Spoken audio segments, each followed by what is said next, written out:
आगे बढ़ते हैं। 2022 के विधानसभा चुनाव में कई सीटें ऐसी हैं जहां बेहद रोचक मुकाबला हुआ और इनमें 11 विधानसभा सीटें ऐसी हैं जहां उम्मीदवारों की जीत हार में 500 वोट से भी कम का अंतर रहा।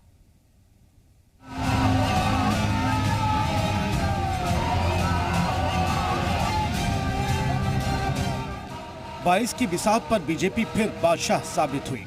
प्रचंड बहुमत के साथ सत्ता में वापसी की, लेकिन सूबे की कुछ सीटें ऐसी भी रहीं जहां टक्कर कांटे की थी। पश्चिम से लेकर पूरब तक कई सीटों पर नतीजों को लेकर रात तक सस्पेंस बरकरार रहा। आपको ऐसी ही सीटों के रोचक नतीजों के बारे में बताने की शुरुआत पश्चिमी यूपी से करते हैं। सबसे पहले बात बागपत की बड़ौत सीट की। बड़ौत सीट पर एसपी-आरएलडी गठबंधन और बीजेपी में कांटे की टक्कर रही। शह और मात का सिलसिला काउंटिंग के साथ ही शुरू हुआ और नतीजों तक जारी रहा। हालांकि आखिर में बीजेपी के कृष्णपाल मलिक को जीत मिली, लेकिन वोट का अंतर महज 315 रहा। रामपुर जिले की बिलासपुर विधानसभा सीट पर भी तस्वीर ऐसी ही दिखाई दी। बीजेपी के बलदेव सिंह और एसपी के अमरजीत सिंह के बीच कड़ा मुकाबला रहा। हालांकि बिलासपुर विधानसभा सीट बीजेपी के खाते में गई, लेकिन हार जीत का अंतर सिर्फ 307 वोट का ही रहा। अब बात बिजनौर की चांदपुर और धामपुर सीट की। दोनों सीटों पर जैसे जैसे ईवीएम खुलती जा रही थी, वैसे वैसे नतीजे बदल रहे थे। आखिर में चांदपुर सीट एसपी के खाते में गई, जहां एसपी के स्वामी ओमवेश ने बीजेपी की कमलेश सैनी को 234 वोटों से हरा दिया, जबकि धामपुर सीट पर कमल खिला।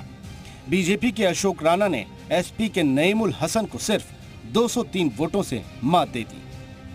सहारनपुर की हाई प्रोफाइल नकुर सीट पर बीजेपी से बागी और पूर्व मंत्री धर्म सिंह सैनी को हार का मुंह देखना पड़ा। धर्म सिंह को बीजेपी के मुकेश चौधरी ने मात दी, लेकिन यह हार सिर्फ 315 वोट की रही। उधर मध्य यूपी की बात करें तो औरैया जिले की दिबियापुर सीट पर भी दिलचस्प टक्कर रही। मैदान में योगी के मंत्री लाखन सिंह राजपूत थे, जिन्हें एसपी उम्मीदवार प्रदीप यादव ने सिर्फ 473 वोटों से मात दे दी। रिकाउंटिंग के बाद भी नतीजे नहीं बदले।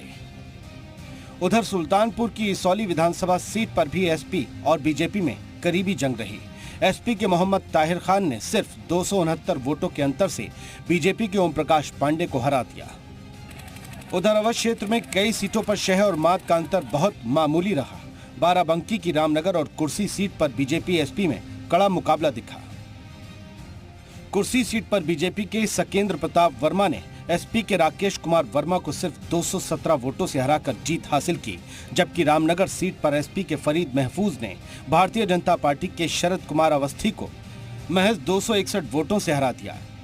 साफ है, सूबे की लगभग सभी सीटों पर मुकाबला सीधे सीधे बीजेपी और एसपी में रहा, लेकिन कई सीटों पर मामूली वोटों से हुई हार जीत के बाद सबसे बड़ा सवाल यही है कि क्या बीएसपी सिर्फ वोट कटवा पार्टी के तौर पर साबित हुई। ब्यूरो रिपोर्ट, जी मीडिया। और इस बीच